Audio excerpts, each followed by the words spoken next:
मीरपुर नाम के शहर में तेजस अपनी पत्नी नीरू के साथ रहता था। पति पत्नी दोनों ही नौकरी करते थे।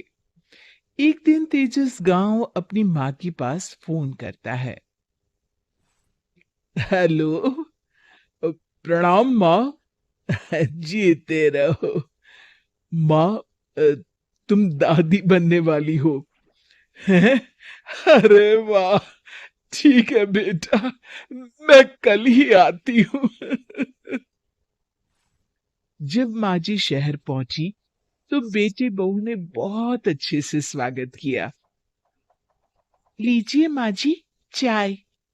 अरे, गर्मा गर्म पकोड़े ले आओ माँ के लिए। नीरू रसोई में गई और 2 मिनट में ही पकोड़े ले आई। जी, ये लीजिए। बहू, जादू से बनाए हैं क्या? अभी तो रसोई में गई थी। Yummy! माँ जी, शीला रसोई में पकोड़े तल रही है, मैं बस लेकर आई। हे भगवान, मेरा धर्म भ्रष्ट कर दिया तूने। अब तो गंगा जल से शुद्धिकरण करना होगा। दूसरे दिन, माँ जी, मैंने नाश्ता बना दिया है, ऑफिस जा रही हूँ। पर अभी तो घर का सारा काम पड़ा है।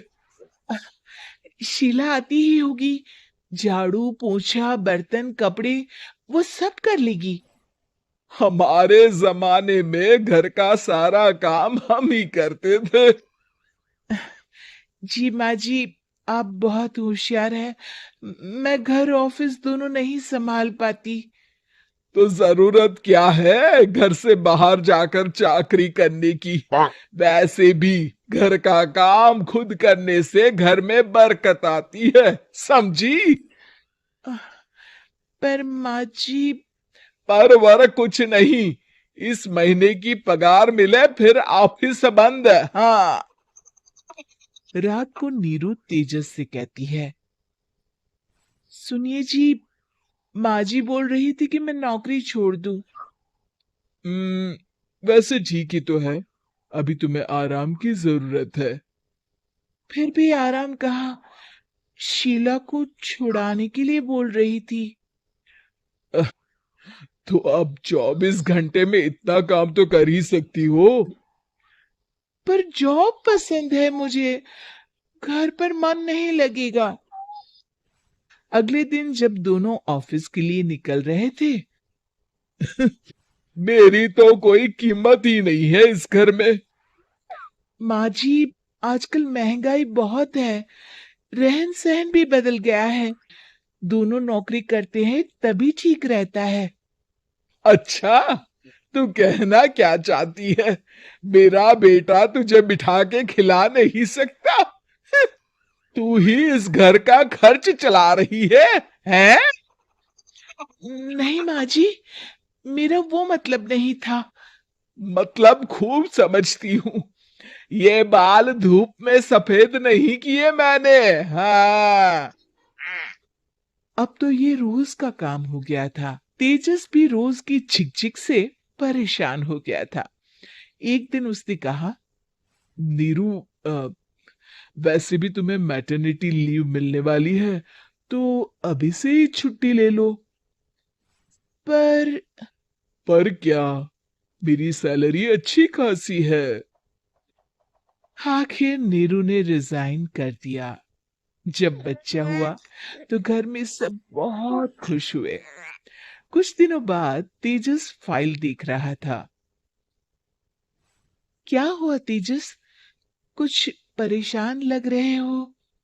अब हाँ, वो हमारी जितनी सेविंग्स थी वो तो हॉस्पिटल में और छठी के फंक्शन में खत्म हो गई है नीरू। हम्म।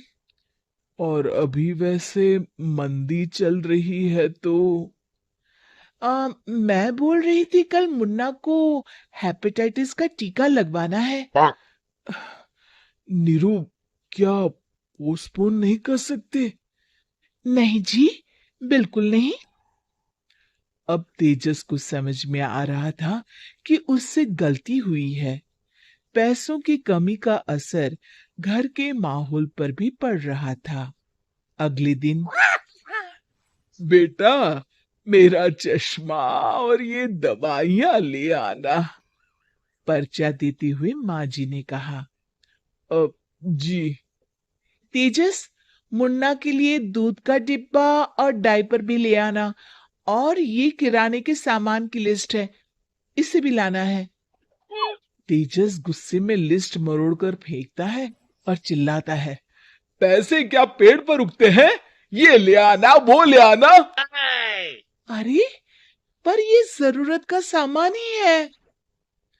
वो गुस्से में बिना कुछ कहे ऑफिस चला गया। अरे अरे, लंच तो ले जाइए। नीरू दौड़कर डिब्बा पकड़ाती है। एक दिन खाना खाने के बाद, नीरू, अब तो मुन्ना कुछ बड़ा हो गया, तो अब तुम वापस ज्वाइन कर लो ना जॉब। पर इस रिसेशन में जॉब मिलना बहुत मुश्किल है। ट्राई तो करो। फिर मुन्ना? माँ जी है ना, और एक फुल टाइम मेड भी लगा लेंगे। पर माँ जी, उन्हें तो पसंद नहीं। तभी माँ जी वहां आ जाती है और प्यार से नीरू के सर पर हाथ फेरते हुए बोलती है, अब मेरी समझ में आ गया बहू, पहले के और अब के समय में अंतर है। तुम काम शुरू करो, मुन्ना की जिम्मेदारी मेरी। मेरी प्यारी माँ जी, ये कहकर नीरू उनके गले लग गई। शिक्षा, परिवर्तन संसार का नियम है, हमें भी समय के साथ चलना चाहिए। उम्मीद है कि आपको हमारी ये कहानी पसंद आई होगी। कृपया हमारे चैनल को सब्सक्राइब करें और सभी अपडेट्स के लिए बेल आइकन जरूर क्लिक करें। और हाँ, वीडियो लाइक और शेयर करना मत भूलिएगा। Bye bye.